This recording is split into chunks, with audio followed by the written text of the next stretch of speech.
أعوذ بالله من الشيطان الرجيم. يا أيها الذين آمنوا كتب عليكم الصيام كما كتب على الذين من قبلكم لعلكم تتقون أياما معدودات فمن كان منكم مريضا أو على سفر فعدة من أيام أخر وعلى الذين يطيقونه فدية طعام مسكين فمن تطوع خيرا فهو خير له وأن تصوموا خير لكم إن كنتم تعلمون شهر رمضان الذي أنزل فيه القرآن هدى للناس وبينات من الهدى والفرقان فمن شهد منكم الشهر فليصمه ومن كان مريضا أو على سفر فعدة من أيام أخر يريد الله بكم اليسر ولا يريد بكم العسر ولتكملوا العدة ولتكبروا الله على ما هداكم ولعلكم تشكرون وإذا سألك عبادي عني فإني قريب أجيب دعوة الداع إذا دعان فليستجيبوا لي وليؤمنوا بي لعلهم يرشدون أحل لكم ليلة الصيام الرفث إلى نسائكم هن لباس لكم وأنتم لباس لهن علم الله أنكم كنتم تختانون أنفسكم فتاب عليكم وعفى عنكم فالآن باشروهن وابتغوا ما كتب الله لكم وكلوا واشربوا حتى يتبين لكم الخيط الأبيض من الخيط الأسود من الفجر ثم أتموا الصيام إلى الليل ولا تباشروهن وأنتم عاكفون في المساجد تلك حدود الله فلا تقربوها كذلك يبين الله آياته للناس لعلهم يتقون. Bismillahirrahmanirrahim. Assalamualaikum warahmatullahi wabarakatuh. Innal hamdalillah nahmaduhu wa nasta'inuhu wa nastaghfiruh wa na'udzu billahi min shururi anfusina wa sayyiati a'malina man yahdihillahu fala mudhillalah wa man yudlil fala hadiyalah wa ashhadu an la ilaha illallah wahdahu la syarikalah wa ashhadu anna Muhammadan abduhu wa rasuluh. Ya ayyuhalladzina amanu taqullaha haqqa tuqatih wa la tamutunna illa wa antum muslimun.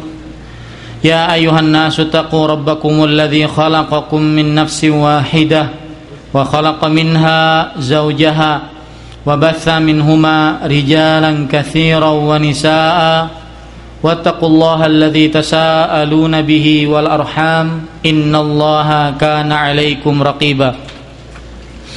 Ya ayyuhalladzina amanu taqullaha wa qulu qawlan sadida yuslih lakum a'malakum wa yaghfir lakum dhunubakum wa man yuti'illaha wa rasulahu faqad faza fawzan 'azima amma ba'du fa inna asdaqal hadithi kitabullah wa ahsanul hadi hadyu Muhammadin sallallahu alaihi wa ala alihi wasallam wa syarrul umuri muhdatsatuha wa kullu muhdatsatin bid'ah wa kullu bid'atin dhalalah wa kullu dhalalatin finnar. Alhamdulillah, kita bersyukur pada Allah Subhanahu wa taala pada hari ini, hari Jumat tanggal 25 Sya'ban 1431 Hijriah, kita bisa kembali duduk bersama dalam kajian sehari seputar puasa. Ini adalah kajian kita yang ketiga, dan pada kajian ini kita akan membicarakan tentang permasalahan seputar puasa di bulan Ramadan. Salawat dan salam semoga selalu Allah berikan pada Nabi kita Nabi Muhammad sallallahu alaihi wa ala alihi wasallam, pada keluarga beliau, para sahabat serta orang-orang yang mengikuti beliau sampai hari kiamat kelak. Para ikhwah yang dirahmati oleh Allah Subhanahu wa taala, di depan kita ada sekitar 38 permasalahan. Mudah-mudahan waktunya cukup dan kita bisa juga membuka pertanyaan bagi para ikhwah sekalian. Permasalahan yang pertama, sebelumnya saya ingatkan, kalau seandainya ada yang ingin bertanya, maka lihat dulu permasalahan-permasalahan yang ada. Mungkin dalam pertanyaan yang akan disampaikan itu ada di yang sudah dicantumkan, jadi sehingga nanti bisa dijawab langsung. Pertanyaan pertama yaitu menentukan masuknya bulan Ramadan dengan hisab. Jawabannya adalah sebagaimana yang dijawab oleh Komite Tetap untuk Riset Ilmiah dan Fatwa di Kerajaan Arab Saudi dengan nomor fatwa 386. Mereka menjawab bahwasanya syariat Islam itu adalah syariat yang mudah, umum, hukum-hukumnya mencakup seluruh dua jenis makhluk hidup, yaitu jin dan manusia. Yang mana jin dan manusia itu bermacam-macam tingkatannya. Ada yang ulama, ada yang orang kampung tidak bisa baca, ada yang orang kota. Oleh sebab itulah Allah Subhanahu wa taala mempermudah jalan untuk mengetahui waktu-waktu beribadah mereka. Di antaranya yaitu Allah Subhanahu wa taala memberikan syariat seperti misalkan tergelincirnya matahari menunjukkan masuknya waktu zuhur, dan terbenamnya matahari menunjukkan kepada masuk waktu maghrib, dan juga begitu pula waktu asar.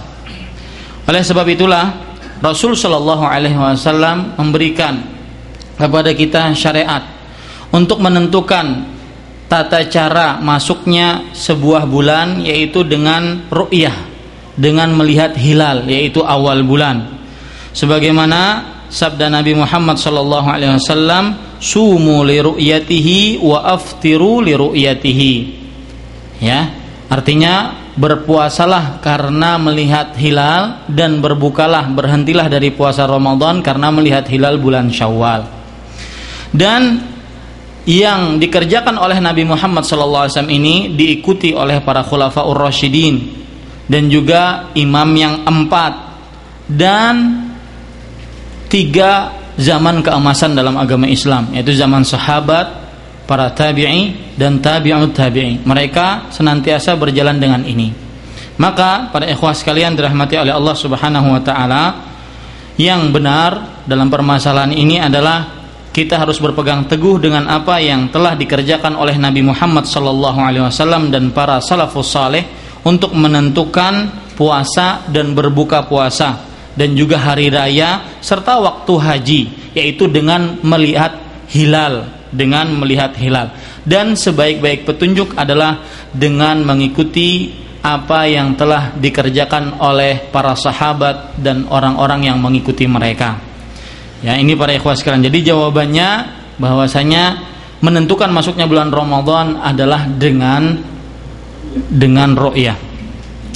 Permasalahan kedua, perbedaan masuknya waktu Ramadan. Apa maksudnya ini? Maksud daripada permasalahan ini adalah kadang-kadang di beberapa negara berbeda satu dengan yang lainnya. Mekah dengan Indonesia berbeda kadang-kadang. Misalkan Mekah bulan Ramadannya hari Sabtu misalkan, sedangkan Indonesia bulan Ramadannya adalah hari Ahad misalkan. Nah, ini pada ikhwah sekalian, mana yang benar? Apakah seluruh kaum muslimin bulan puasanya harus satu, yaitu kalau seandainya ada satu negara melihat hilal, maka harus berpuasa seluruhnya meskipun di negara tersebut belum melihat hilal, atau setiap negara sesuai dengan penglihatan hilalnya masing-masing. Maka para ikhwan yang dirahmati oleh Allah Subhanahu wa taala, jawabannya adalah setiap negara sesuai dengan penglihatannya masing-masing. Jawabannya ini kita ambilkan dari hadis riwayat Imam Muslim, yaitu berdasarkan dari sahabat dari seorang tabi'i, yaitu yang bernama Quraib. Quraib ini diutus oleh Ummul Fadl bintil Harith kepada Muawiyah yang berada di Syam. Ketika sampai di Syam, maka selesai menunaikan tugasnya, datanglah bulan Ramadan. Kemudian beliau di Syam, Quraib ini di Syam berpuasa pada Jumat malam. Pada malam Jumat. Ya, pada malam Jumat. Setelah selesai, di akhir bulan Ramadan dia pulang kembali ke kota Madinah. Nah, ketika di kota Madinah bertemu dengan Abdullah bin Abbas radhiyallahu anhuma. Kata Abdullah bin Abbas, "Kapan kalian melihat hilal?" Kata Quraib, "Kami melihat hilal di negeri Syam." Syam di mana itu? Di Banon, Syria dan sekitarnya. Ya, kami melihat hilal pada malam Jumat. Kemudian kata Abdullah bin Abbas, "Kami melihat hilal pada malam Sabtu." Ya, Lailatul Jum'ah, atau Abdullah bin Abbas melihatnya Lailatul Sabat, malam Sabtu. Kemudian kata Abdullah bin Abbas radhiyallahu anhuma, bahwasanya apakah di Syam ketika malam Jumat orang-orang semuanya berpuasa? Iya, setelah melihat hilal kami seluruhnya berpuasa.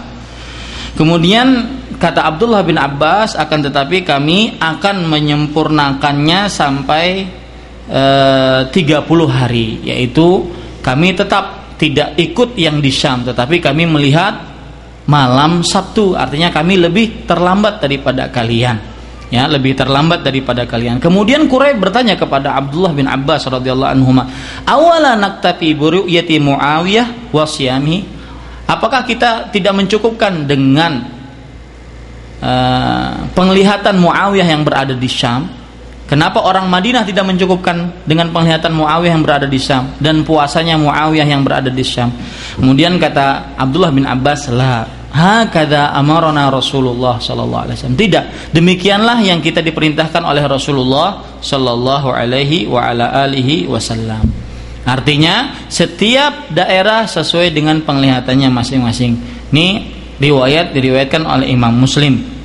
Jadi para ikhwan yang dirahmati oleh Allah Subhanahu wa taala, semestinya ya kaum muslimin, dan ini juga yang difatwakan oleh komite tetap untuk riset ilmiah dan fatwa Kerajaan Arab Saudi, bahwasanya perbedaan penglihatan itu merupakan sesuatu yang bisa dirasakan dengan panca indera dan sudah dikerjakan berabad-abad lamanya. Setiap daerah berbeda-beda penglihatannya masing-masing. Oleh sebab itulah mereka memfatwakan bahwasanya setiap daerah sesuai dengan penglihatannya masing-masing. Ya, sesuai dengan penglihatannya masing-masing. Dari sini kita bisa ambil sebuah kekeliruan adalah ketika seorang melihat Mekah. Kapan Mekah puasa, maka dia mengikuti Mekah puasa. Ini tidak sesuai dengan apa yang dikerjakan oleh para sahabat Nabi Muhammad SAW dan juga diperintahkan oleh Nabi Muhammad SAW. Itu permasalahan pertama yang berkaitan dengan perbedaan masuknya waktu Ramadan. Ada lagi, bukan hanya antara negara dengan negara, bahkan dalam satu negara berbeda menentukan masuknya waktu bulan Ramadan.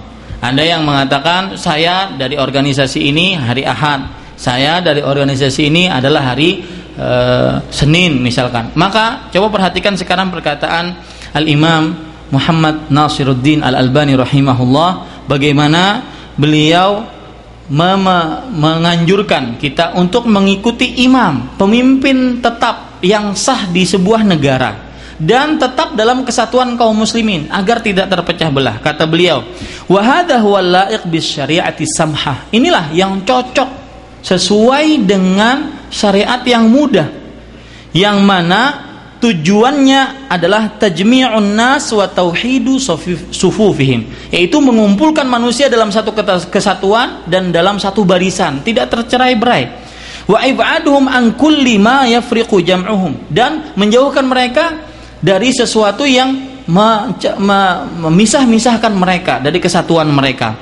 Minal ara'il fardiyah fala tu'tabaru syariah ra'yul fardi walau kana sawaban fi wijhati nadhari fi ibadatin jamaiyah. Ini perhatikan, ini permasalahan baik. Kata beliau, jauhkan segala pendapat-pendapat personal individu, ya, maka tidak dianggap sebagai di dalam syariat Islam pendapat individu, meskipun benar dalam pandangan dia di dalam ibadah-ibadah yang dilakukan secara bersama-sama, seperti misalkan puasa, Id, sholat berjamaah, maka pada saat itu kita harus mengikuti kesatuan kaum muslimin. Ini kan nasihat bagi kita kaum muslimin agar tidak terpecah belah dalam perkaranya, terutama fi ibadatin jamaiyah, dalam ibadah yang bersama-sama dilakukannya. Contoh misalkan, kata beliau menyebutkan contohnya, saya tidak bisa bacakan seluruhnya, waktunya nggak cukup. Abdullah bin Mas'ud, beliau berpendapat ketika di Mina itu sholat qashar 2-2-2. Tetapi ketika zamannya Utsman bin Affan radhiyallahu anhu, beliau sholatnya itmam 4. Beliau mengatakan fatwa saya adalah 2. Tetapi beliau tetap ikut Utsman bin Affan 4 sebagai pemimpin pada waktu itu. Ketika ditanya, kenapa wahai Abdullah bin Mas'ud, engkau berfatwa 2 tetapi engkau mengikuti Utsman bin Affan 4? Kata beliau, al-khilafu syarr. Perbedaan itu adalah sebuah keburukan. Nah, ini contoh bagaimana para sahabat Nabi Muhammad SAW dalam ibadah jamaiyah seperti di Mina, di Arafah, ya, Id, bulan puasa, ya, harus kita mengutamakan pendapat jamaiyah di dalam permasalahan ini. Nah, ini para ikhwah sekalian. Kemudian kata beliau, fata'ammal fi hadzal hadits wa fil atharil madhkur ulaika alladziina la yazaluna yatafarraquna fi salawatihim wa la yaqtaduna bi ba'dhi a'immatil masajid wa khasatan fi salatil witr fi Ramadan. Wa ba'du ulaika alladziina yad'una al-ilm bil falaq mimman yasum wa yuftir wahdahu mutaqaddiman aw mutaakhiran an jama'atil muslimin mu'taddan bi ra'yihi wa 'amalihi ghairu mubalin bil khuruji anhum. Mereka orang-orang yang mengaku orang berilmu, ilmu hisab, mereka puasa sendirian, berbuka sendirian, baik itu duluan dari kaum muslimin atau terakhir dari kaum muslimin, ya, dengan sandaran pendapat dan ilmu mereka sendiri tanpa memperhatikan mereka telah keluar dari kaum muslimin. Falyata'ammal haula fi ma dzakarnahu minal ilm. Maka hendaklah memperhatikan orang-orang seperti ini dari apa yang telah kami sebutkan dari riwayat-riwayat di atas. La'allahum yajiduna shifaa'a lima fi nufusim min jahlin wa ghurur. Ya, agar mungkin saja dengan nasihat ini mereka mendapatkan nasihat, ya, dari kebodohan dan juga kelalaian mereka. Yang jelas para ikhwah sekalian, ya, ikutilah pemerintah kita. Alhamdulillah pemerintah kita Indonesia, mereka itu menggunakan sesuai dengan sunnah, yaitu dengan ru'yah, ya. Kalau seandainya pemerintah menentukan hari Ahad misalkan, maka kita harus mengikuti. Maka pada saat itu, ya, kaum muslimin tidak akan terpecah belah dalam hari rayanya, masuk bulan Ramadannya dan selanjutnya. Ya, bisa dipahami ini para ikhwah sekalian. Yang ketiga, berpindah dari satu daerah ke daerah yang lain yang berbeda waktu dalam puasa. Maksudnya apa? Saya misalkan dari bepergian dari se-Arab Saudi ke Indonesia, menuju Indonesia, dan beda Indonesia dengan Arab Saudi berapa jam? 4 jam kira-kira atau 5 jam. Yang mana duluan? Indonesia, ya, Indonesia. Maka pada saat itu otomatis kalau seandainya saya bersaur di sini, ya, artinya saya bersaur di atas pesawat, kemudian saya akan sampai ke Indonesia siang, itu kira-kira puasa saya kurang jamnya atau lebih jamnya? Kurang jamnya, enak. Ya, yang repot kalau dari Indonesia ke sini, ya, panjang sekali jamnya. Maka pada saat itu jawabannya bagaimana para ikhwah sekalian? Jawabannya adalah sebuah sabda Nabi Muhammad SAW, dan ini disebutkan dalam Majmu' Fatawa Imam Ibnu Baz rahimahullah, as-saumu yauma tasumun wal fitru yauma tuftirun wal adha yauma tadhun. Artinya puasa itu pada manusia berpuasa, berbuka ketika para manusia berbuka, kaum muslimin berbuka. Jadi ketika kita sampai di Indonesia, perjalanan dari Arab Saudi ke Indonesia, maka pada saat itu ketika orang Indonesia berbuka, kita pun ikut berbuka. Ya, ini para ikhwan yang dirahmati oleh Allah. Ada permasalahan lain, yaitu kalau seandainya kita berpuasanya di sini duluan. Kita berpuasanya di sini duluan. Atau kita dari Indonesia deh, dari Indonesia ke Arab Saudi. Kita di Indonesia duluan puasanya. Kemudian kita pergi ke sini. Otomatis puasa kita akan lebih 1 hari. Kalau kita mengikuti Arab Saudi. Bahkan kadang-kadang kita biasa puasa 31 hari. Bagaimana caranya? Apakah kita boleh berhari raya duluan di Arab Saudi sendirian? Ya, maka jawabannya tadi sabda Nabi Muhammad SAW, as-saumu yauma tasumun wal fitru yauma tuftirun.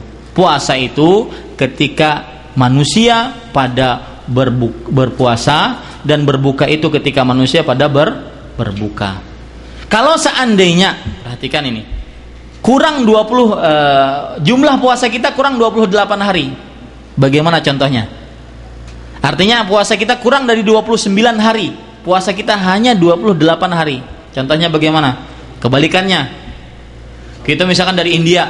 India lebih terlambat daripada Indonesia. Atau mana yang lebih jauh lagi? Pak, mana? Jepang. Ya. Di sana lebih lambat dari Indonesia 2 hari. Ya toh? Lebih lambat dari Indonesia 2 hari. Otomatis kita akan pergi ke Indonesia di akhir bulan Ramadan. Orang besok Lebaran, kita ini puasanya hanya 28 hari. Paham? Paham maksud saya? Paham nggak? Orang besok di Indonesia Lebaran, kita sudah di Indonesia nih. Awal mula puasa kita di mana? Di Jepang. 28 hari hanya kita puasa. Padahal Nabi mengatakan asyahru tis'un wa ishrun. Puasa itu bulan itu jumlah harinya adalah 29 hari. Tetapi karena besok Lebaran di Indonesia, jumlah puasa kita kalau kita hitung cuma 28 hari, apa yang kita kerjakan? Apakah kita berpuasa orang lagi Lebaran? Ya, maka jawabannya adalah kita tetap berlebaran dengan jamaah Indonesia, kaum muslimin Indonesia, karena berdasarkan hadis Nabi tadi, tetapi kita qadha yang 1 hari lagi di hari lain. Paham ya? Para ikhwah sekalian, kita qadha di hari lain. Ya, menjadikan 29. Paham ini para ikhwah sekalian? Baik. Kemudian para ikhwah yang dirahmati oleh Allah Subhanahu wa taala, pertanyaan yang keempat. Seorang kafir masuk ke dalam agama Islam. Apa maksud pertanyaan ini? Maksudnya adalah kalau dia masuk ke dalam agama Islam, ya, apakah pada hari itu dia mengqadha atau tidak? Misalkan masuk ke dalam agama Islam di siang hari. Orang kafir masuk dalam agama Islam pada jam 11 siang. Apakah dia mengqadha atau tidak? Maka jawabannya para ikhwah sekalian, ada perbedaan pendapat. Kata sebagian ulama, dia harus menahan dirinya dari makan dan minum, dan dia mengqadha. Dia harus menahan dirinya dari makan dan minum, dan dia mengqadha. Ini adalah pendapatnya Imam Ahmad dan juga Ishaq Ibn Rahuyah. Ada lagi yang mengatakan tidak wajib bagi dia qadha. Ya, tidak wajib bagi dia qadha. Ini adalah pendapatnya Imam Malik dan juga Imam Ibnul Munzir, Abu Thawr, dan juga Imam Ibnu Utsaimin rahimahullah. Dan inilah pendapat yang benar. Kenapa para ikhwah sekalian? Karena ketika sebelum jam 11 dia bukan orang yang wajib untuk puasa. Sebelum jam 11 dia bukan orang yang wajib berpuasa. Ketika jam 11 dia wajib berpuasa, tetapi dia diwajibkan hanya menahan dirinya dari makan dan minum. Tidak usah mengqadha. Ya, paham ya para ikhwah sekalian? Tidak usah mengqadha. Jadi kalau kafir masuk dalam agama Islam di siang hari, maka pendapat yang benar wallahu alam adalah dia tidak wajib mengqadha tetapi tidak boleh makan dan minum. Kenapa tidak boleh makan dan minum? Siapa yang bisa jawab? Karena pada saat itu dia dalam keadaan sudah menjadi orang yang muslim, terkena kewajiban berpuasa. Paham ya para ikhwah sekalian? Baik. Nah, pertanyaan yang hampir sama, balik ketika siang hari di bulan Ramadan. Ya, balik ketika siang hari di bulan Ramadan. Dan tanda-tanda balik antum sudah tahu, yaitu keluarnya mani dengan dengan mimpi, ataupun sampai umur 15 tahun, ataupun keluar haid, ataupun keluar bulu di sekitar kemaluan. Nah, ini yang jelas orang ini balik ketika di siang hari bulan Ramadan. Apa yang dia kerjakan? Maka jawabannya, kalau orang yang belum balik ini dari pagi dia sudah berpuasa, ya, berniat puasa, dan jam 11 baru dia dapat balik, maka pada saat itu ya tetap dia sempurnakan puasanya.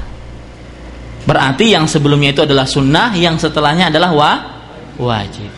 Kecuali kalau seandainya tanda baliknya adalah wanita mendapatkan haid, maka pada saat itu dia tidak puasa. Nah, pertanyaannya sekarang, apakah dia mengqadha atau tidak kalau wanita mendapatkan balik haidnya di tengah hari bulan Ramadan?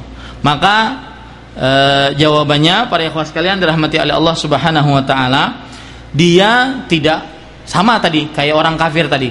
Dia cuma menahan, tidak usah mengqadha karena dari awal memang dia tidak berpuasa. Kemudian para ikhwan yang dirahmati oleh Allah Subhanahu wa taala. Nah, ada pertanyaan sekarang.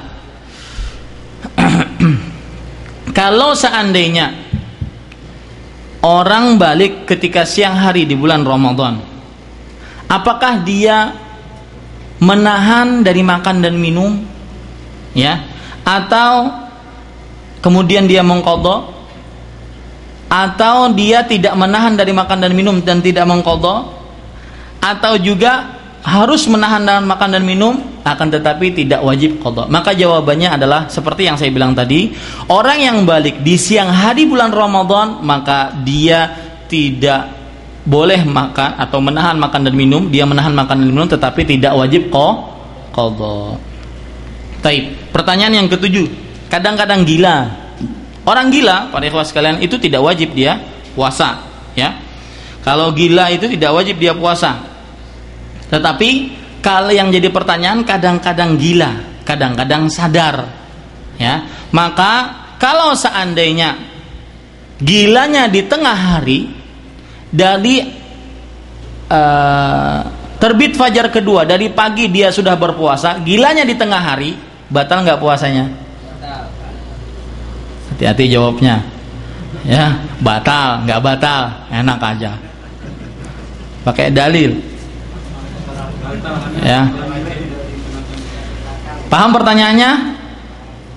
Orang ini dari pagi dia puasa, tengah hari datang ayannya, gila, pingsan, atau gila lah, nggak sadar, hilang akalnya. Padahal salah satu syarat puasa tadi apa? Berakal. Bagaimana puasanya? Batal atau tidak? Maka jawabannya, dia seperti orang yang pingsan, ya, seperti orang yang pingsan, dan tidak batal puasanya. Kalau tidak batal puasanya, maka tidak wajib dia mengqadha. Paham ya para ikhwah sekalian? Jadi seakan-akan dia seperti orang yang pingsan. Kenapa para ikhwah sekalian dirahmati oleh Allah Subhanahu wa taala? Alasannya adalah karena dia al-aslu baqa'u ma kana ala ma kana. Asal hukumnya adalah dia puasa. Dia puasa kemudian pingsan. Ya, maka dia atau kemudian gila, maka pada saat itu dia seperti orang yang pingsan, dikiaskan dengan orang yang pingsan dan tidak batal puasanya. Ya, ini para ikhwah sekalian dirahmati oleh Allah Subhanahu wa taala. Sekarang, kalau seandainya dia dari pagi gila, sadarnya siang, apa yang harus dia kerjakan? Berarti dia sekarang kalau sudah sadar dia harus menahan. Kenapa? Karena dia sudah menjadi orang termasuk orang diwajibkan puasa, menahan dari makan dan minum. Ya, menahan dari makan dan minum. Akan tetapi dia harus mengqadha. Ya, dan dia harus mengqadha. Yang kedelapan, orang tua yang pikun. Ya, orang tua yang pikun. Maka jawabannya, orang tua yang pikun yang tidak bisa membedakan sama sekali apa-apa, maka tidak wajib puasa, tidak wajib juga fidyah. Ya. Kenapa? Karena taklifnya sudah dia beban tanggung jawabnya sudah hilang. Seperti bayi. Bayi wajib puasa enggak? Kemudian wajib qadha enggak? Enggak. Sama seperti itu. Dalam hadis Ali bin Abi Thalib radhiyallahu anhu, rufi'al qalamu an thalatha. Artinya, pena untuk mencatat amalan manusia itu diangkat dari 3 perkara. Yang pertama yaitu anil majnun hatta yafiq. Dari orang yang gila sampai sembuh. Berarti selama dia gila tidak wajib puasa dan tidak wajib dia mengqadha. Paham ya para ikhwah sekalian? Nah, begitu juga orang yang pikun yang tidak bisa lagi. Kan kalau orang pikun tuh benar-benar apalagi pikunnya super hebat, nggak bisa membedakan apa-apa. Ya, maka ini seperti bayi ya para ikhwah sekalian dirahmati oleh Allah Subhanahu wa taala. Taib. Yang ke-9, waktu niat puasa. Waktu niat puasa. Pertanyaannya adalah kapan seseorang yang berpuasa di bulan Ramadan harus berniat? Jawabannya pada waktu malam hari sebelum sholat subuh. Berdasarkan hadis Hafsah radhiyallahu anha, man lam yubayyitis siyam fala siyama lahu. Barang siapa yang tidak menempatkan niat pada malam hari sebelum fajar, maka tidak sah puasanya. Tidak sah puasanya. Taib.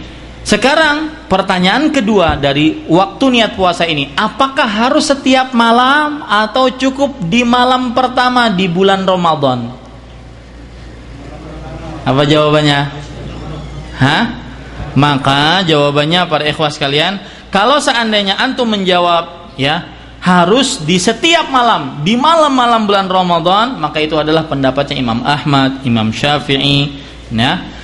Kalau seandainya antum menjawab bahwasanya cukup di malam pertama di malam bulan Ramadan, maka itu adalah pendapatnya Syekhul Islam Ibnu Taimiyah, kemudian pendapatnya Ibnu Aqil, kemudian pendapatnya Imam Malik rahimahullahu taala. Dan juga pendapatnya Imam Ibnu Utsaimin rahimahullahu taala. Dan yang lebih ahwat para ikhwah sekalian, diambil dua-duanya, gabungin. Caranya bagaimana? Di malam pertama bulan Ramadan, niatkan saya berniat puasa Ramadan sebulanan penuh. Ya, dan di malam-malam yang lain juga berniat untuk mengambil hadis Hafsah radhiyallahu anha tadi. Wallahu a'lam. Tapi kalau seandainya ada yang ingin mengambil pendapat, misalkan pendapatnya Imam Malik atau pendapatnya Imam Utsaimin hanya di awal malam pertama di bulan Ramadan, maka itu juga diperbolehkan. Wallahu a'lam. Nah, yang menjadi sorotan kita di sini juga masalah niat. Niat itu tempatnya di mana? Di hati. Nabi Muhammad SAW 9 Ramadan beliau dapati, beliau tidak pernah mengucapkan nawaitu shauma ghadin an adai fardhi syahri Ramadan hadhi sanati lillahi ta'ala. Itu enggak pernah beliau kerjakan. 9 Ramadan loh. Dan 9 Ramadan itu lama. Dan ini dalil yang kuat. Kalau seandainya itu ada, pasti akan dikerjakan meskipun sekali. 9 Ramadan berkali-kali enggak pernah dikerjakan oleh Nabi. Tidak pernah Nabi mengucapkan nawaitu shauma ghadin. Lalu kita ngikut siapa? 5 tahun saya pakai itu.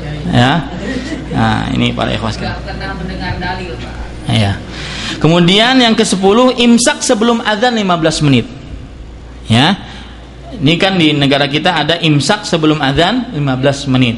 Maka jawabannya adalah Nabi Muhammad SAW pernah bersabda dalam sebuah hadis diriwayatkan oleh Imam Ibnu Khuzaimah dari Abdullah bin Abbas radhiyallahu anhuma, Nabi Muhammad SAW bersabda, al-fajru fajran.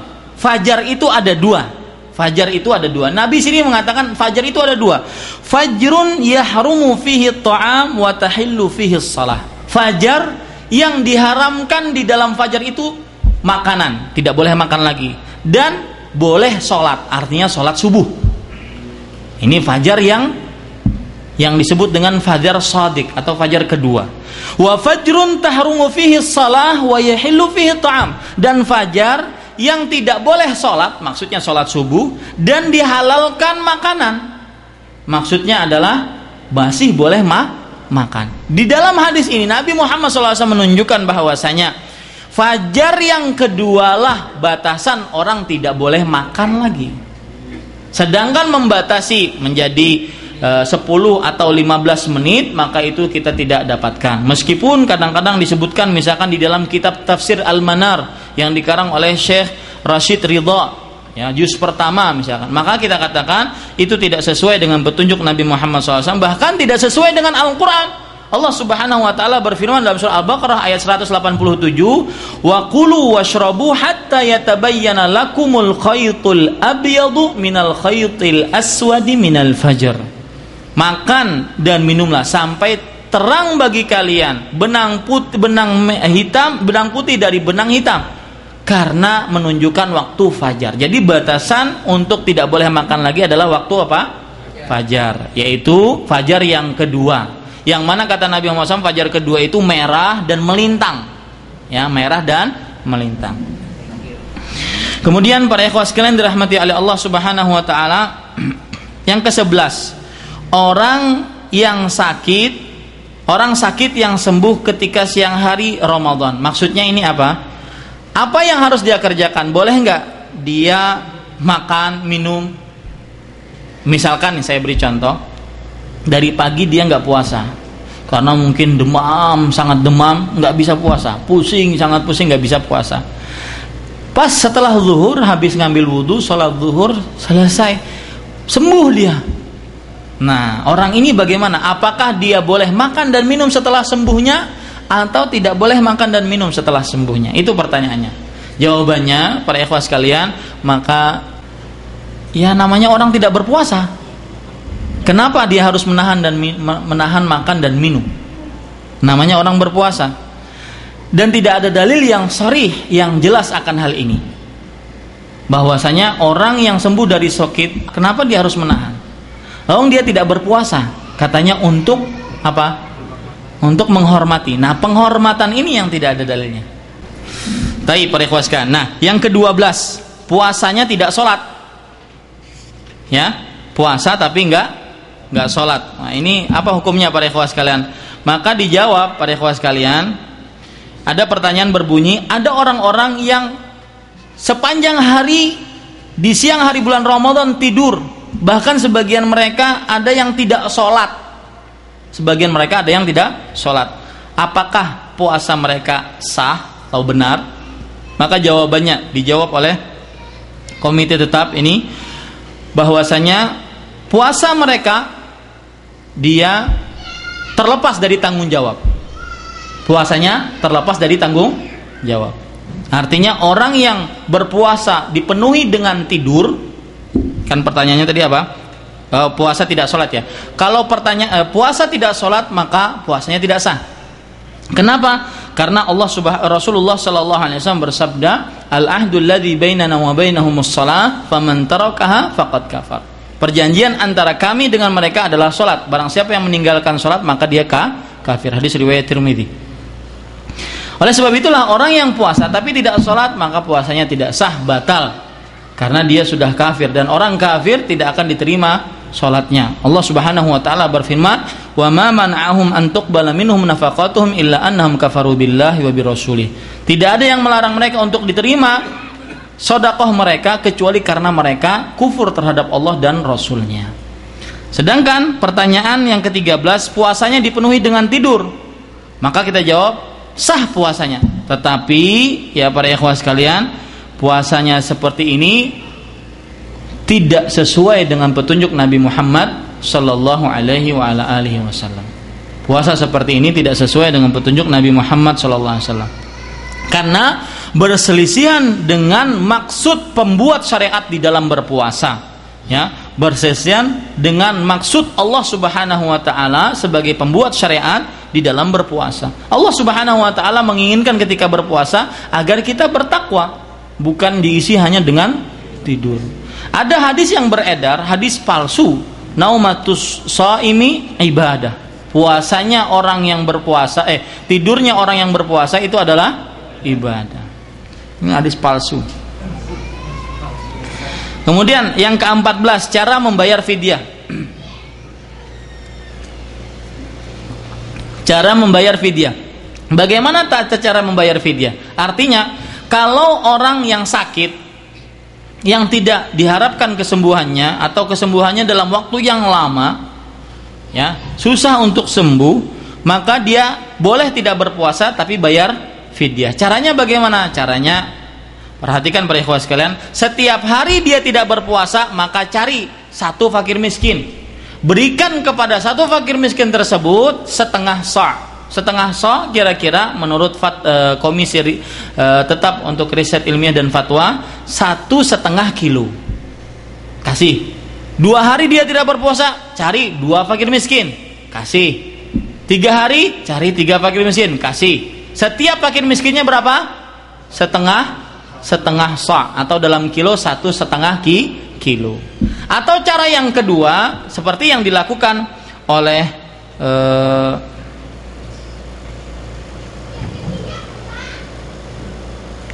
oleh Anas bin Malik radhiyallahu anhu, bahwasanya beliau karena sudah tua, beliau tidak berpuasa sebulanan penuh, maka beliau buat makanan.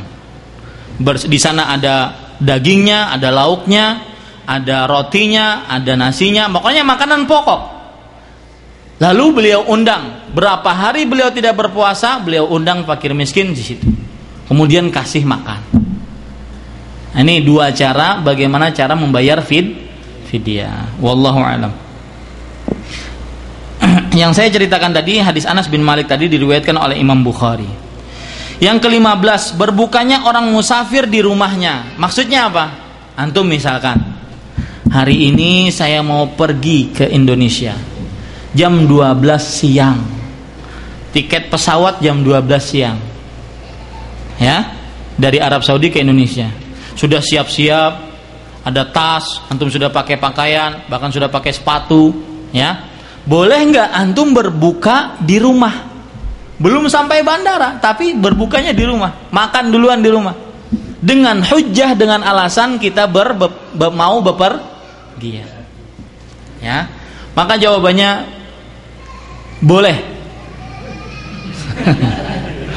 Berat dalam hati saya, tetapi karena ada athar dari 2 sahabat jadi boleh, ya. Meskipun jumhur ulama mengatakan tidak boleh, tapi saya berpegang kepada 2 athar sahabat ini. Belum beranjak. Coba perhatikan hadisnya, yaitu Anas bin Malik radhiyallahu anhu, ini diriwayatkan oleh Imam Tirmidzi. Anas bin Malik radhiyallahu anhu, beliau ingin bepergian di bulan Ramadan dan bekalan beliau sudah dinaikkan ke atas hewan tunggangan beliau untuk bepergian. Kemudian beliau sudah memakai pakaian bepergian. Kemudian beliau katakan, datangkan kepadaku makan dan minum, makanan. Kemudian beliau pun makan. Kemudian yang melayani Anas yaitu Muhammad ibn Ka'ab rahimahullah, beliau bertanya, sunnah? Apakah ini sunnah Nabi? Artinya engkau ketika ingin bepergian berbuka dulu di rumahmu, di rumah lo ya, belum apa? Belum bepergian. Kemudian kata Nabi Muhammad SAW, sunnatun tsumma raqib. Kemudian kata Anas bin Malik, ini adalah sunnah. Kemudian beliau pun setelah makan beliau langsung bepergian. Ya, hadis kuat riwayat Tirmidzi, disahihkan oleh Imam Albani rahimahullah. Ada lagi yaitu seorang yang bernama Abu Basrah Al-Ghifari. Beliau adalah sahabat Nabi Muhammad sallallahu alaihi wasallam. Dan Abu Basrah Al-Ghifari ini, beliau masih berada di perkampungan beliau, belum melewati rumah-rumah yang ada di perkampungan beliau. Beliau belum meninggalkan perkampungan. Kemudian beliau meminta untuk didatangkan makanan. Kemudian ada yang bertanya kepada Abu Basrah Al-Ghifari, alasta tarol buyut? Bukankah engkau masih melihat rumah-rumah? Kata Abu Basrah, atarghabu an sunnati Rasulillah sallallahu alaihi wasallam. Apakah kamu membenci sunnah Nabi Muhammad sallallahu alaihi wasallam? Kemudian beliau pun makan. Ini yang memberatkan saya, ya, mengatakan bahwasanya boleh makan meskipun masih di rumah, asalkan apa? Sudah siap-siap. Jumhur ulama mengatakan, di antaranya kalau ulama sekarang mereka berpendapat bahwasanya seperti Imam Nutsaimin, beliau mengatakan, ya, di dalam permasalahan ini ada dua pendapat memang. Yang benar kata beliau, tidak boleh berbuka sebelum dia keluar dari daerahnya. Kenapa? Karena ketika dia keluar dari daerahnya dia dinyatakan sebagai musafir. Kalau masih di rumah dia dinyatakan sebagai apa? Mukim, dan mukim tidak diperbolehkan untuk berbuka. Kuat kan? Hah? Nah makanya itu dia, ya. Bahkan kalau seandainya kita berbicara niat, sebelum niat itu ada dua riwayat ini yang memberatkan. Nah, lalu jumhur ulama menjawab riwayat ini bagaimana? Katanya Anas bin Malik radhiyallahu anhu, ihtimal, kata Imam Ibnu Qudamah rahimahullah, ihtimal pada waktu itu Anas bin Malik radhiyallahu anhu, ya, sudah di hadapan, di rumahnya itu di perbatasan. Rumahnya itu di mana? Tetapi kalau ihtimal semua zahirnya seperti ini, nggak bisa kita. Ihtimalan, ya, kemungkinan. Kalau seandainya ada kemungkinan, akan dijelaskan di dalam hadis seorang perawi. Tapi nggak dijelaskan. Dan ketika ada ihtimal dalam sebuah dalil, maka dalilnya menjadi lemah. Kalau seandainya ada ihtimal dalam sebuah dalil, maka dalilnya menjadi lemah, tidak pasti jadinya. Allahu a'lam. Yang jelas para ikhwah sekalian, kalau seandainya ingin mengambil pendapat jumhur, ya berarti ketika sudah keluar dari daerahnya baru dia berbuka, karena pada saat itu dia musafir. Allahu a'lam. Yang ke-16, lama waktu safar yang diperbolehkan berbuka puasa karenanya. Maksudnya apa ini? Maksudnya adalah berapa lama safar kita sehingga kita boleh berbuka puasa. Antum harus ketahui sebelumnya, musafir itu dibolehkan berbuka puasa. Tapi musafir yang berapa lama dia boleh berbuka puasa? Maka jawabannya adalah, saya beri contoh biar lebih jelas. Saya ingin pergi ke Indonesia liburan. Saya sudah berniat, saya di Indonesia 4 hari saja. Hari kelima pulang ke Arab Saudi lagi. Cuma tengok istri sana sini, selesai pulang lagi. Maka jawabannya, orang seperti ini dia boleh untuk berbuka dan dia mengqadha di lain hari. 4 hari kurang. Paham ya Pak Ikhwan? Batasnya berapa? 4 hari. Kalau saya bepergian ke Indonesia dan di dalam perjalanan saya niatan 2 bulan, maka pada satu di hari pertama sesampainya saya di Indonesia, saya harus berpuasa karena dinyatakan sudah sebagai seorang mukim sesuai dengan niat saya tadi. Paham ya para ikhwah sekalian yang dirahmati oleh Allah Subhanahu wa taala. Hal ini berdasarkan Nabi Muhammad SAW ketika haji wada, beliau sampai ke kota Makkah itu pada hari Ahad. Ya, pada hari Ahad tanggal 4 Dzulhijjah.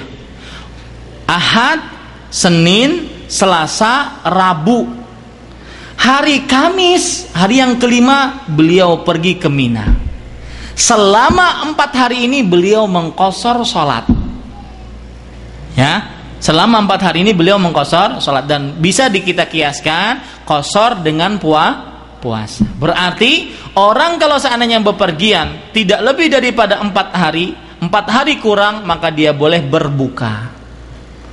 Paham ya para ikhwan sekalian? Dia boleh berbuka. Kalau seandainya lebih, maka pada saat itu dia harus apa? Harus puasa, menyempurnakan puasanya.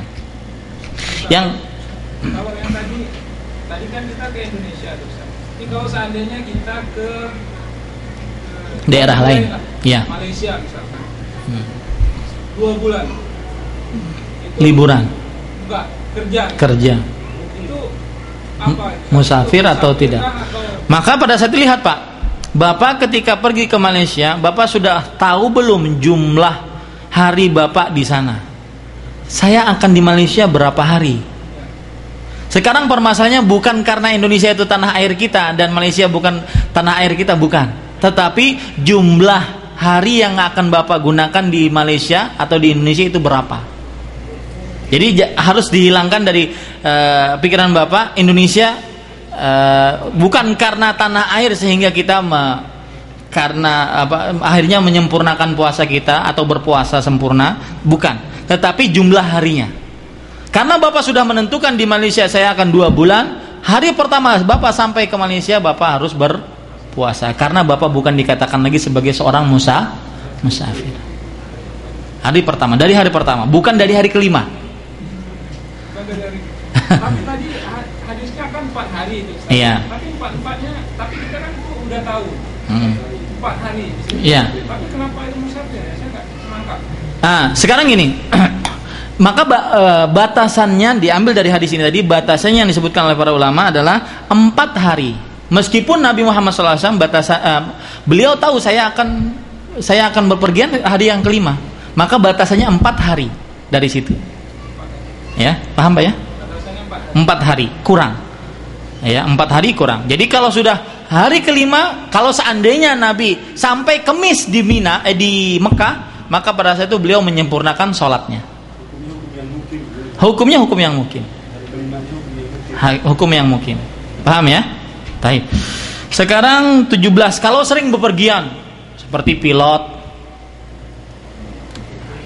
sopir bis, sopir trailer, sering bepergian kan? Maka pada situ maka jawabannya ya dikatakan oleh Fatwa Lajnah Daimah, yaitu komite tetap untuk riset ilmiah dan fatwa, boleh dia berbuka. Boleh dia berbuka dan dia mengqadha di hari-hari lain. Ya. Dalilnya apa? Surat Al-Baqarah ayat 185. Faman kana minkum maridan aw ala safarin fa iddatun min ayyamin ukhar. Barang siapa yang sakit atau bepergian, karena dia bepergian terus, dia mustahiq, dia berhak untuk dikatakan sebagai orang yang musafir, maka dia dia ganti pada hari-hari lain. Yang ke-18, memilih puasa atau berbuka bagi musafir. Maksudnya apa para ikhwah sekalian? Sebelum maksudnya, saya ingin menjelaskan bahwasanya musafir itu safarnya itu bermacam-macam. Yang pertama, ada safarnya yang berbahaya bagi dia dan memberatkan dia. Safarnya memberatkan dia. Maka pada saat itu dia tidak boleh berpuasa, harus berbuka. Ya, harus berbuka. Ada safar bentuk kedua, safarnya itu ya menyulitkan dia, akan tetapi kesulitan derajat rendah, tidak terlalu sulit. Berat bagi dia, tetapi beratnya tidak terlalu berat, ya ringan lah, biasa saja. Berat kalau dia puasa, maka pada saat itu dianjurkan dia berbuka. Dianjurkan dia berbuka. Hal ini sabda Nabi Muhammad SAW, beliau bersabda, "Laisa minal birri as-shaum fis safar." Bukan sebuah kebaikan berpuasa ketika bepergian. Hadis riwayat Bukhari dan Muslim. Ya.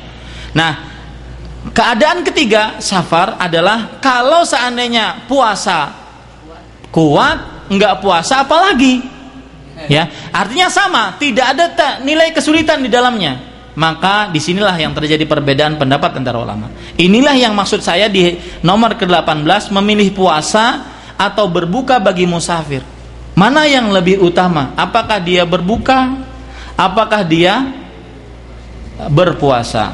Maka jawabannya para ikhwah sekalian dirahmati oleh Allah Subhanahu wa taala, jumhur ulama mengatakan bahwasanya puasa lebih utama, dan ini yang sesuai dengan apa? dengan yang dikerjakan oleh Rasulullah SAW. Dan beberapa alasan kenapa puasa lebih utama kalau seandainya tidak sulit safarnya. Ingat ya, kalau seandainya apa? Tidak sulit safarnya. Kenapa? Karena Nabi Muhammad SAW pernah berpuasa dalam safar. Hadis riwayat Imam Ibnu Majah. Ini sebab yang pertama. Sebab yang kedua, karena berpuasa dalam keadaan safar yang tidak menyulitkan lebih cepat untuk menghilangkan tanggung jawab kita. Karena kalau kita nggak puasa, kita memiliki apa? Hutang, qadha, ya, beban. Yang ketiga, karena itu yang paling mudah untuk mukallaf, untuk orang yang diberikan tanggung jawab, yang paling mudah seperti itu. Ya, para ikhwas sekalian. Yang keempat adalah dia berpuasa di bulan Ramadan. Tidak seperti berpuasa di bulan-bulan yang lain. Tapi dijawab oleh orang-orang yang tidak mewajibkan berpuasa, artinya dia dianjurkan untuk berbuka. Katanya, kalau Anda mengatakan berpuasa di bulan Ramadan, ya Nabi Muhammad SAW bersabda bahwasanya orang yang berpuasa atau yang tidak berbuka, orang yang berbuka, ya, orang yang berbuka di selain bulan Ramadan, orang yang berbuka di bulan Ramadan karena sakit atau karena bepergian, dia akan dituliskan seperti orang yang dalam berpuasa sehat dan mukim.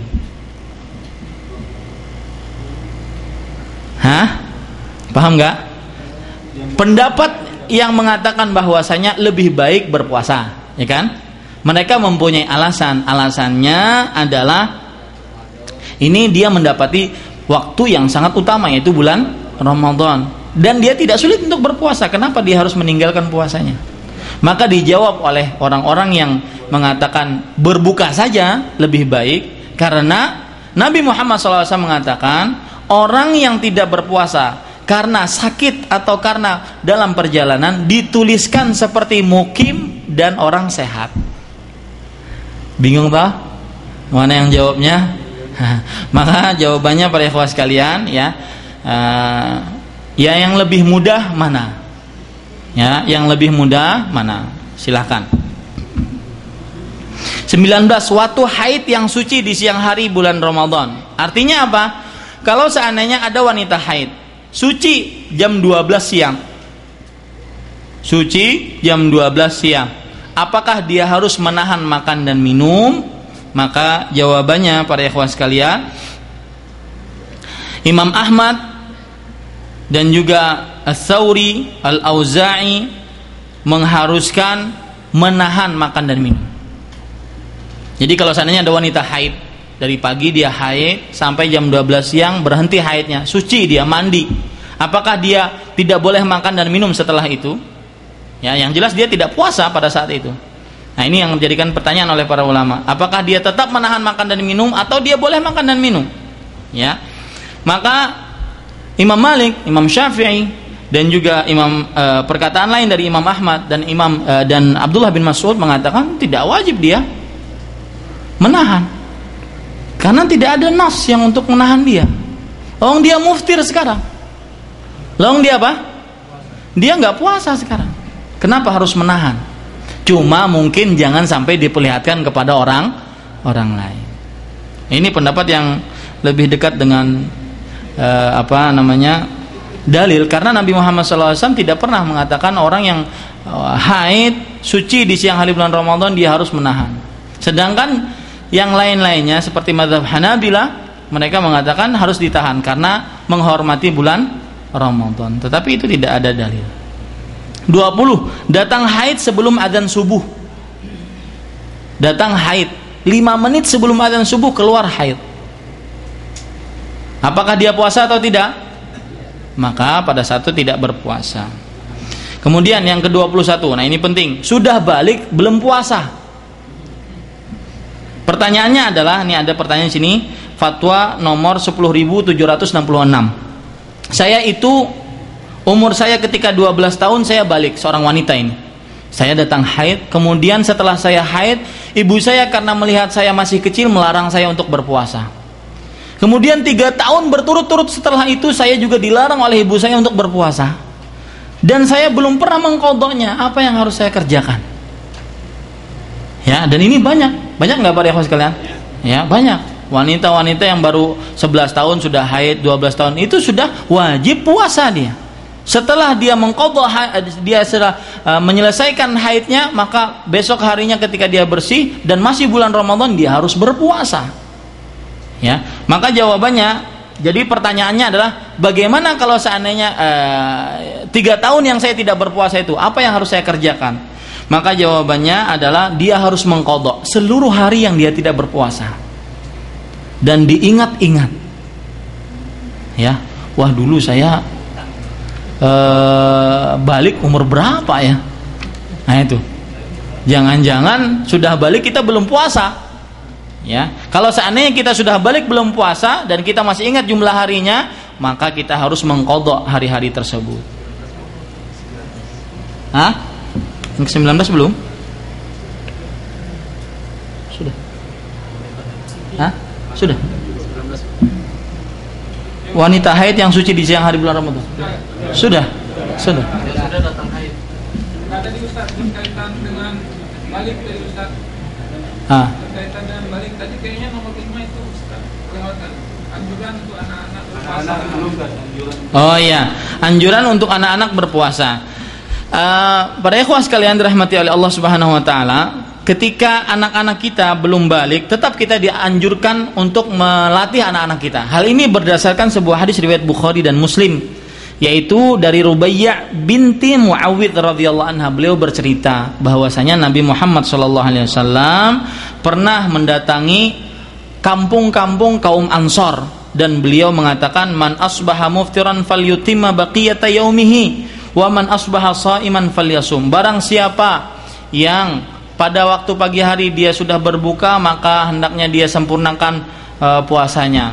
Barang siapa yang pada waktu pagi hari dia berpuasa, maka hendaklah dia berpuasa. Nah, Rubaiyah bercerita, binti Muawwidh bercerita, setelah datang perintah Nabi Muhammad SAW tersebut, kami pun memerintahkan, mengajak anak-anak kami untuk berpuasa. Kalau seandainya mereka menangis, dikasih mainan sehingga tidak nangis. Ini ya, kasih mainan sampai adzan maghrib, baru dikasih makan. Tapi ini anjuran, ya, anjuran untuk anak-anak agar berpuasa. Dan ini anak-anaknya yang sudah sanggup untuk menahan makan dan minum. Seperti kita misalkan ya, berpuasa setengah hari, ya, atau sahurnya jam 9 siang, jam 10, ya. Puasa apa, Pak? Puasa beduk, ya. Yang ke-22, wanita hamil dan menyusui mengqadha atau fidyah. Wanita hamil dan menyusui, saya beri contoh, Pak. Ada wanita hamil, dia melahirkan,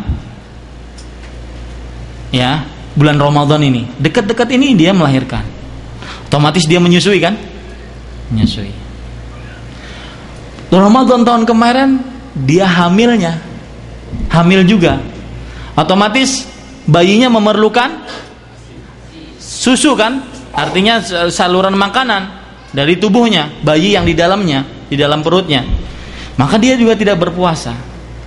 Ya, tahun ini datang lagi anak. Ya, bagaimana dia? Padahal Ramadan tahun kemarin belum dia bayar. Ramadan bulan ini baru mau masuk bulan Ramadan, dia masih menyusui anaknya. Anaknya juga nggak mau makan apa-apa, cuma ngepeng aja kerjaannya, nyusu aja sama ibunya. Apa yang dia harus kerjakan? Maka jawabannya para ikhwah sekalian, wanita seperti itu, terjadi perbedaan pendapat di antara para ulama. Ada yang mengatakan dia harus mengqadha. Artinya wanita hamil menyusui dia mengqadha karena dia seperti orang sakit, ya, dikiaskan dengan orang sakit. Ada lagi yang mengatakan dia hanya membayar fidyah, nggak usah mengqadha, berdasarkan riwayat dari Abdullah bin Abbas. Ada lagi yang mengatakan dirinci, kalau dia takut kepada dirinya sakit, maka dia mengqadha saja. Kalau dia takut kepada dirinya dan anaknya, maka dia mengqadha saja. Kalau dia takut kepada anaknya saja, tidak takut kepada dirinya, artinya kalau menyusui itu kan orang lemah, ya, dia takut kepada anaknya, kurang ASINya nanti, maka dia membayar fidyah saja. Pendapat yang ketiga adalah pendapatnya jumhur ulama rahimahumullah. Dan pendapat yang pertama adalah pendapatnya Hasan Al-Basri, Ibrahim An-Nakhai, Al-Auza'i, Al-Thawri, Atha, Az-Zuhri, Sa'id bin Jubair, kemudian Imam Abu Hanifah, ya. Sedangkan pendapat yang ketiga yang saya sebutkan tadi adalah pendapatnya Imam Malik, pendapat Imam Syafi'i, ya. Nah, dan ada lagi pendapat yang kedua tadi, yaitu hanya membayar fidyah saja, yaitu pendapatnya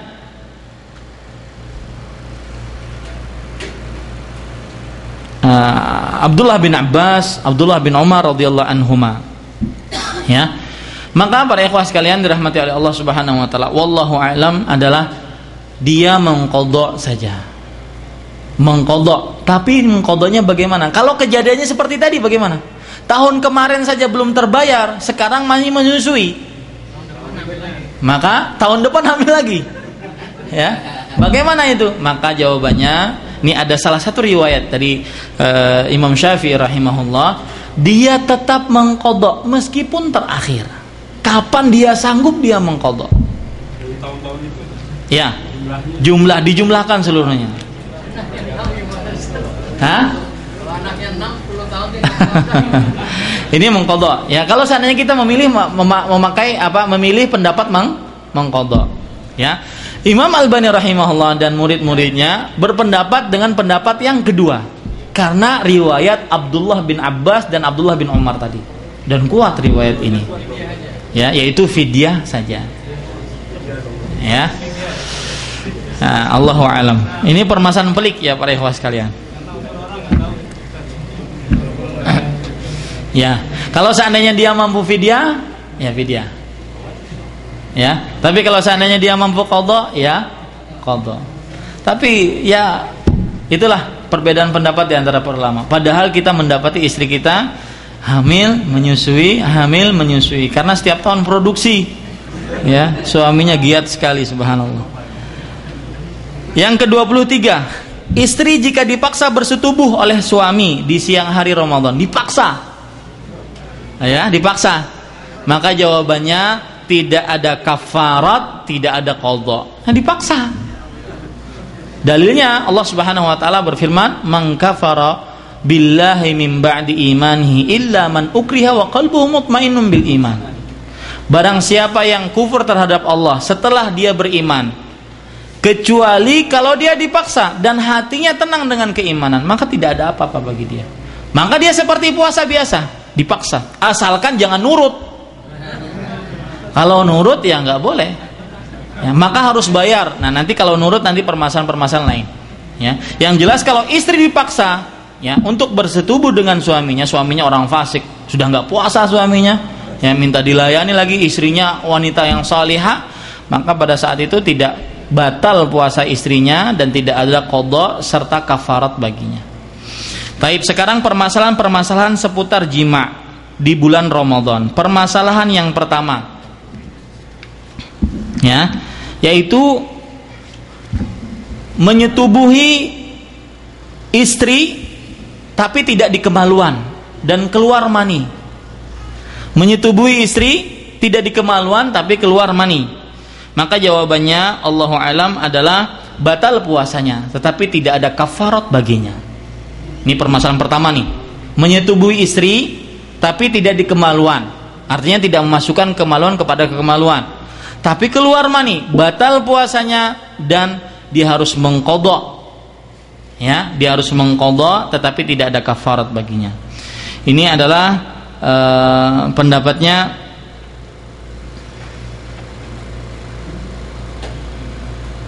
Imam Malik, Atha, kemudian Ibnu Abdullah bin Mubarak, Ishaq bin Rahuyah dan yang lain-lainnya. Kemudian menyetubuhi istri lupa dalam keadaan apa? Dalam keadaan lupa. Saya tadi pagi ingin cerita sama antum, ada orang yang lupa. Coba perhatikan. Kata dia, saya tidur di bulan Ramadan pada tahun 1396. Dan istri saya di samping saya. Kemudian saya bangun bersamaan dengan adzan subuh. akan tetapi saya sangat ngantuk, kemudian tidur lagi, ya.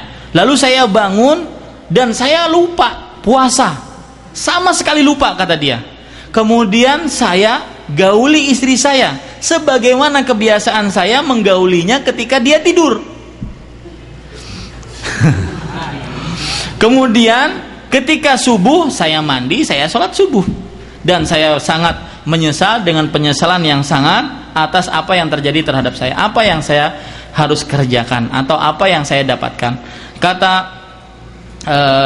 Lajnah Daimah, yaitu komite fatwa untuk riset ilmiah, komite tetap untuk riset dan ilmiah dan fatwa yang diketuai oleh Imam Ibnu Baz rahimahullah, kalau seandainya kejadian sebenarnya seperti yang engkau katakan, yaitu engkau menyetubuhi istrimu dalam keadaan lupa berpuasa, maka tidak ada qadha dan kafarat atasmu, ya, tidak ada qadha dan kafarat atasmu, ya. Nah, tetapi di sini disebutkan istri saya tidak mengingatkan saya, padahal dia tahu. Maka jawabannya, sekarang istrimu dia harus qadha dan kafarat, karena dia tahu sebenarnya, dia ingat. Suaminya yang nggak ingat. Hah? Ya artinya ketika tidur, istrinya tidur, antum jangan diperinci dong.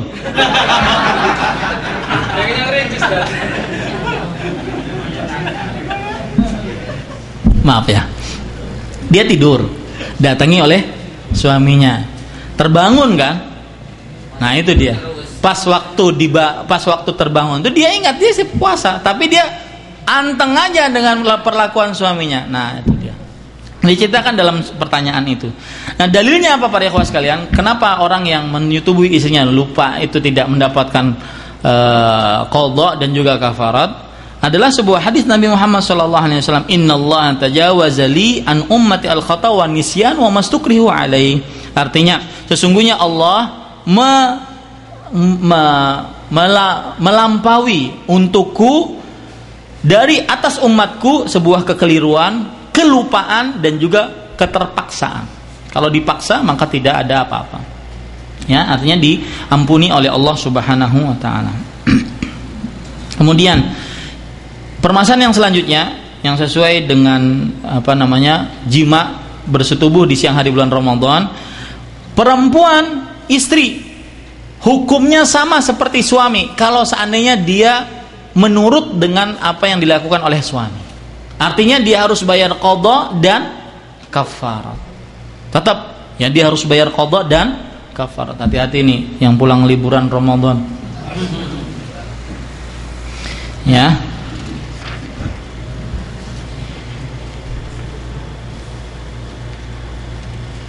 Nah, ada pertanyaan lain yang seputar jima juga. Dia telah terbit fajar dalam keadaan menyetubuhi istrinya, azan pas menyetubuhi istrinya, masih dalam keadaan menyetubuhi istrinya, ya, seperti ember masuk ke dalam sumur pas azan, seperti itu, ya, dan dia tidak melepas, tetapi dia diamkan. Apa hukumnya? Ya, maka jawabannya Imam Ahmad, Imam Malik, Imam Syafi'i rahimahullah mengatakan dia harus qadha dan kafarat. Karena nih alasannya ini yang paling penting. Meninggalkan puasa Ramadan dengan bersetubuh. Ya, meninggalkan puasa Ramadan dengan bersetubuh. Ini para ikhwan yang dirahmati oleh Allah. Tapi Imam Abu Hanifah kata beliau qadha saja tanpa kafarat. Kemudian para ikhwan yang dirahmati oleh Allah Subhanahu wa taala, jika menyetubuhi istri di siang hari bulan Ramadan berkali-kali, berapa kali kafaratnya? Jam 9 main, jam 11, jam 1, 3 kali dia. Siang hari bulan Ramadan. Maka jawabannya wallahu alam adalah sekali, ya. Dengan catatan malam yukaffir anil jima alladzi qablahu, sebelum dia membayar kafarat atas puasa yang sebelumnya, atas bersetubuhan yang sebelumnya. Saya beri contoh biar mudah. Orang ini bersetubuh jam 9 dengan istrinya di siang hari bulan Ramadan. orang kaya.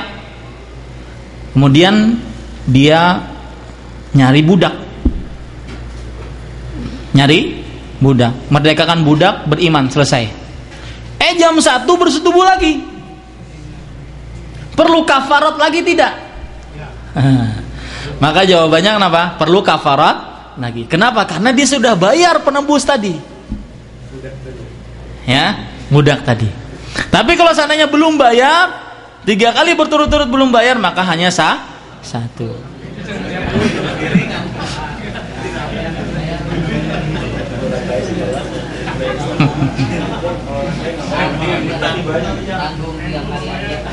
Taib. Kalau puasa sunat gimana? Kita lagi puasa sunat, kita menyetubuhi istri, maka jawabannya tidak ada qadha, tidak ada kafarat. 25. Keadaan mencium ketika puasa, maksudnya mencium istri ini, ya. Yang pertama yaitu mencium istri dan tidak keluar mani, maka tidak batal puasanya tanpa ada perbedaan pendapat di antara para ulama.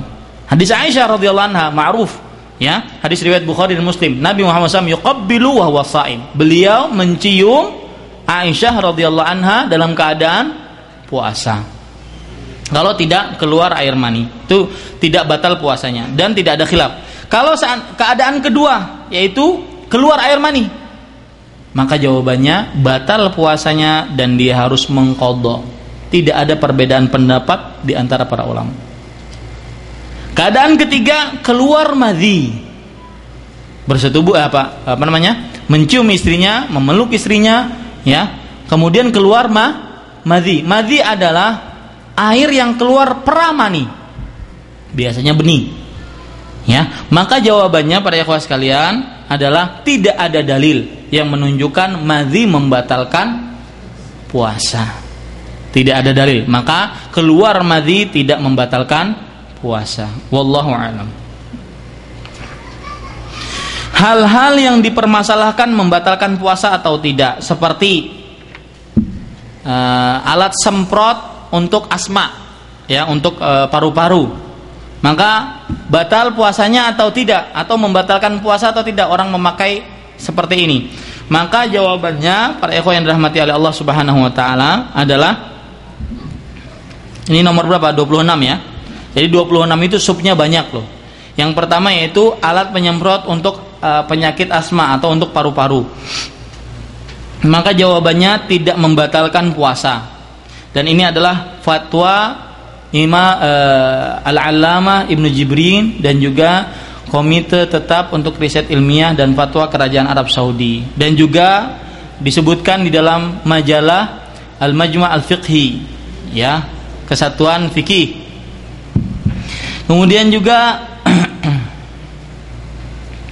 di sana ada tadi yang saya sebutkan pagi tadi, alat untuk melihat sesuatu yang ada dalam tubuh kita, dimasukkan alat kamera, ya, untuk melihat, dimasukkan ke dalam perut kita untuk melihat apakah ada sesuatu atau tidak, dimasukkan dari mulut. Maka batal atau tidak puasanya? Maka jawabannya para ikhwah sekalian, ini dilihat.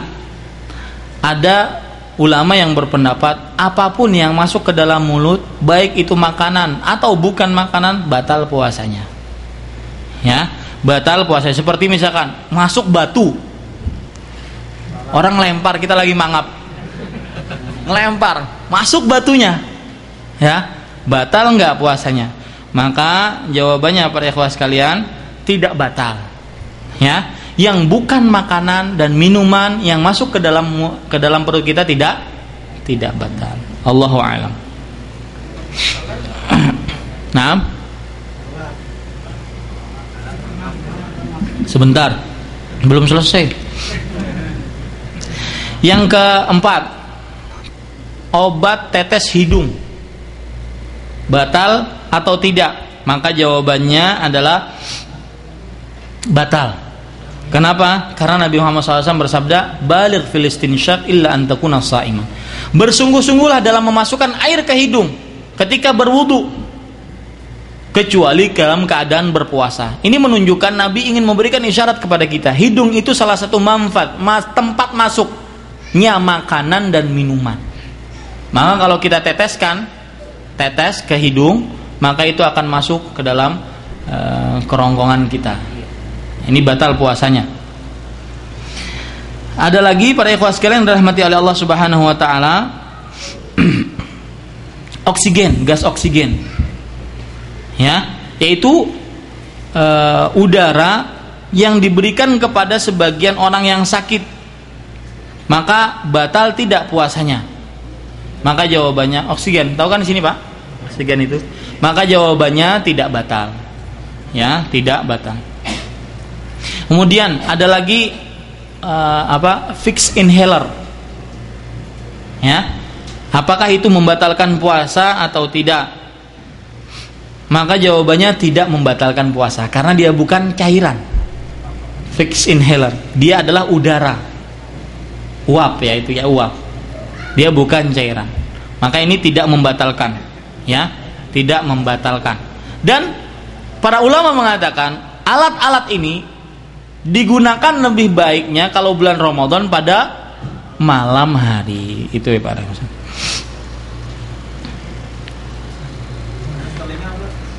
Ya, baru saya mau ngomong sekarang. Tetes telinga, maka jawabannya tidak membatalkan. Ya, ini disebutkan di dalam Majmu' Fatawa Imam Ibnu Baz dan juga Imam Ibnu Utsaimin rahimahullahu taala. Tetes mata juga tidak membatalkan. Itu seperti celak, ya, tidak membatalkan. Wallahu a'lam. Sariawan. Obat sariawan ya. Ya, obat sariawan, di sini nggak disebutkan. Ya. Ada lagi apa sih?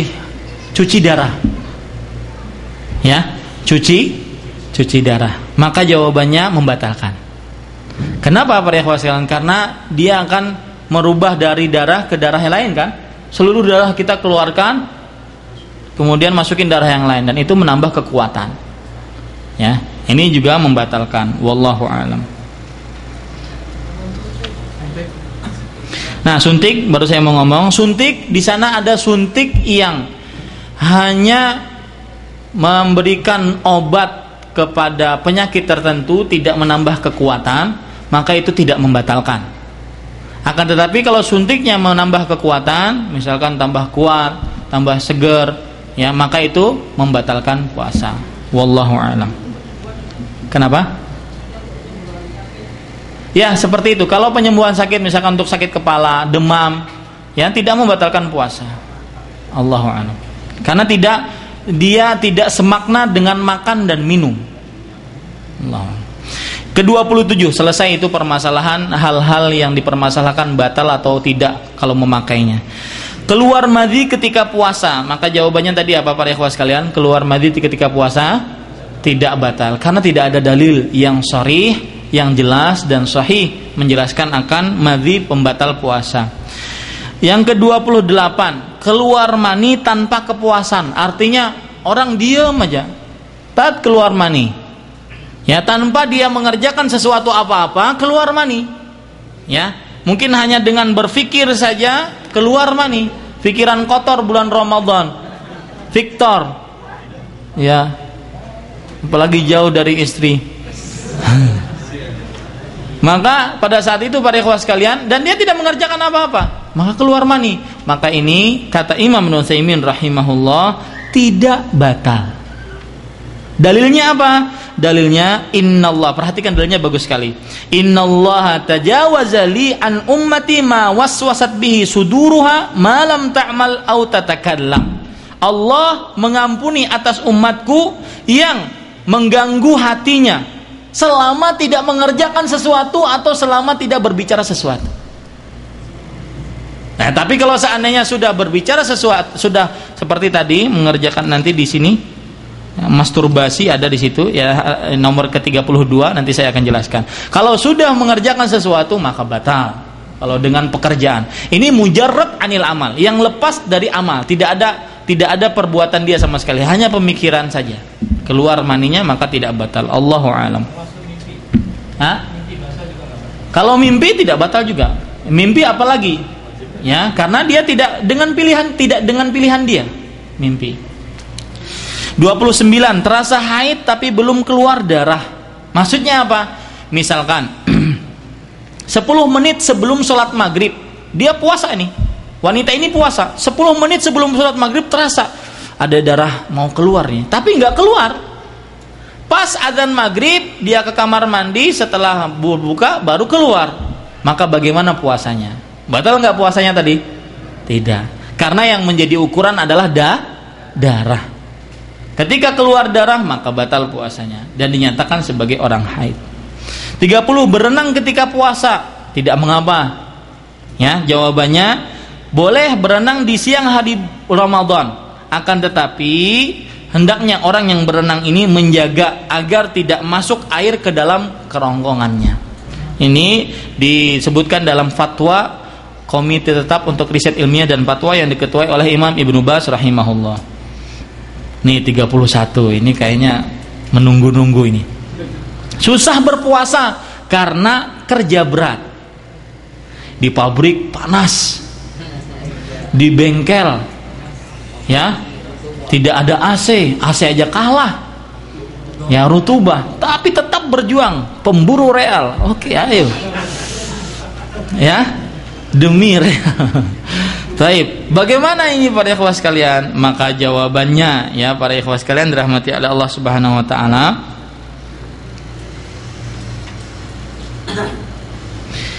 ada pertanyaan yang berbunyi, di kampung kami ada seorang yang bekerja membuat roti. Antum tahu pembuat roti bagaimana? Coba lihat yang buat roti. Ini tahu buat roti. Panas, depan open. Ya kan Pak ya? Panas. Ya. Nah, maka bolehkah dia membatalkan puasanya?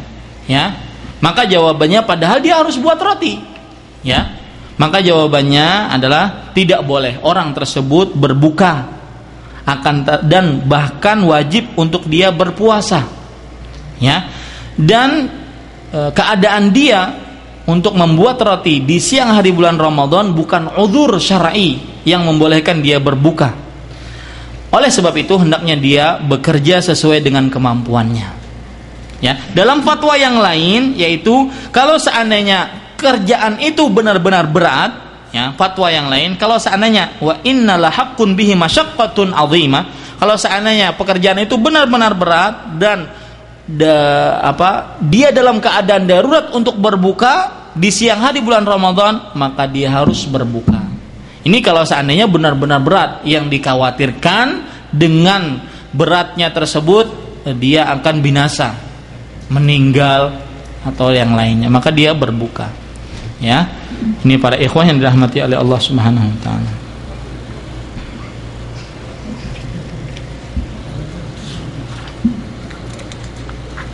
Ya, sedikit lagi kita teruskan ya. Ya. Sedikit lagi 34, berbuka di pesawat. Maksudnya apa ini? Kita ini berbuka di pesawat bagaimana waktunya? Apakah ikut penglihatan kita atau ikut kita telepon teman kita? Sekarang di Indonesia udah buka belum? Oh ya, buka. Kita tujuan dari Arab Saudi ke Indonesia. Maka pada saat itu jawabannya adalah ikut penglihatan kita. Kalau matahari belum terbenam ketika kita masih di pesawat, tidak boleh kita berbuka. Tidak boleh kita berbuka. Jadi ikut penglihatan kita. Paham ya para ikhwan sekalian? Seperti itu. Kemudian 35, mimisan ketika puasa, keluar darah ketika puasa. Di pagi hari kita sebutkan bahwasanya hijamah adalah pembatal puasa. Orang yang berhijamah batal puasanya. Aftaral hajim wal mahjum. Akan tetapi mimisan bagaimana? Itu kan keluar darah juga. Maka jawabannya adalah yang membatalkan puasa adalah darahnya yang banyak. Kalau darahnya banyak maka batal puasanya. Ya, tetapi ketika mimisan maka tidak batal puasanya. Allahu a'lam. 32. Oh, kelewatan saya. Oh iya. 32, masturbasi di siang hari Ramadan. Maka jawabannya ya. Ambil. Masturbasi di siang hari bulan Ramadan. Jawabannya adalah batal puasanya. Ini pertanyaannya seperti ini. Jika tergerak syahwat seorang muslim di siang hari bulan Ramadan dan tidak ada cara, dia tidak mendapatkan jalan kecuali dengan masturbasi, apakah batal puasanya? Maka jawabannya, masturbasi di bulan Ramadan atau di selain Ramadan haram hukumnya, tidak boleh dikerjakan. Firman Allah Subhanahu wa taala surat Al-Ma'arij ayat 29, walladzina hum li furujihim hafizun. Tanda-tanda orang yang beriman adalah orang yang menjaga kemaluannya, kecuali illa ala azwajihim aw ma malakat aymanuhum fa innahum ghairu malumin, kecuali kepada istri-istrinya. Jadi kemaluan itu tempatnya adalah di kemaluan istrinya, bukan di tangan atau bukan di dinding misalkan atau nikah. Ya, dalam bahasa Arab masturbasi disebut dengan al-adah as-sirriyah. Artinya adat kebiasaan yang tersembunyi, dan ini penyakit, Pak. Ya, hati-hati, penyakit. Penyakit ini. Taib. Kemudian kata beliau, komite fatwa untuk riset ilmiah, wa alaman fa'alahu fi nahari Ramadan wa huwa shaim an yatuba ila Allah. Siapa yang mengerjakan di siang hari Ramadan dalam keadaan puasa, dia harus bertobat kepada Allah, wa an yaqdiya siyama dzalika al-yaum alladzi fa'alahu fi. Harus mengqadha puasanya pada hari itu dan tidak ada kafarat padanya. Ya, kenapa yang namanya kafarat itu hanya pada jima, yaitu masuknya kemaluan kepada kemaluan. Wallahu alam. Minum ketika azan subuh. Nah, ini bagus pertanyaannya. Pas minum, dia terlambat bangun, tapi masih cukup kayaknya sahur nih. Masak Indomie selesai, makan. Pas makan azan. Allahu Akbar. Sudah lima suap azan. Allahu Akbar, Allahu Akbar. Ini gimana ini, mau diapain nih? Ya, mulutnya penuh dengan Indomie. Mana yang kerja Indomie? Saya lagi promosi Indomie ini. Ya, atau pas dia minum, ya, minum jus. Ya, minum air putih, azan. Nah, bagaimana ini? Maka jawabannya para ikhwan yang dirahmati oleh Allah Subhanahu wa taala, sebuah hadis Nabi Muhammad SAW, perhatikan.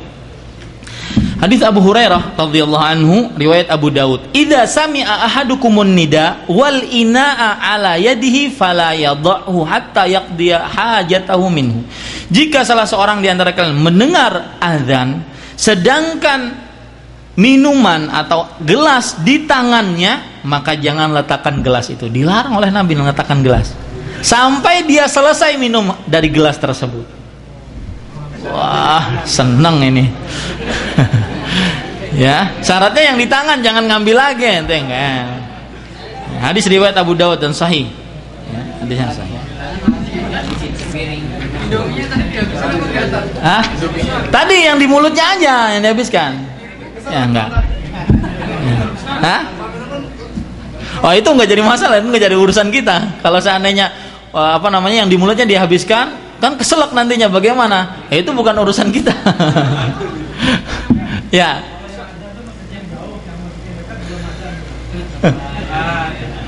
Yang jadi ukuran, nah ini permasalahan penting ya. Azan kaum muslimin sekarang itu tidak menggunakan terbitnya fajar atau belum terbitnya fajar, tapi menggunakan azan. Dan azan itu perakiraan, bukan pasti. Makanya para ulama seperti Imam Nutsaimin menjawab, kalau muadzin mengumandangkan azan dan azannya kebiasaannya sebelum waktu fajar, masih dikembalikan pada waktu fajar. Sebelum waktu fajar maka sebelum waktu fajar maka masih boleh makan meskipun azan. Asalkan ketika kita mengetahui muadzin ini mengumandangkannya sebelum masuk waktu fajar. Nah, seperti itu. Tapi kalau seandainya sudah diadzankan dan kira-kira itu sudah waktu fajar, maka ya cukuplah, meskipun itu jauh, yang dekat masjidnya belum adzan, kita tetap mendengar adzan. Ya, karena yang jadi ukuran kita adalah sekarang ini kita adzan, bukan waktu terbit fajar, karena kita di perkotaan ya sulit. Kalau di perdesaan mungkin bisa, ya, atau di samping lautan atau di pegunungan bisa dia melihat fajar atau tidak. Nah, yang tadi Ustaz, yang soal gelas di tangan, bagaimana seandainya jika kan waktunya mepet, makan dipegang, Pinter dia. Itu ya. Yang jelas para ikhwah sekalian, dalam beragama jangan kita mempunyai sifat tahayul. Itu sifatnya orang-orang Yahudi. Artinya orang Yahudi itu seperti misalkan disebutkan dalam Al-Quran, mereka itu dilarang untuk mancing ngambil ikan itu pada hari Sabtu. Mereka pakai jala hari Jumat, ngambilnya hari kapan? Ahad.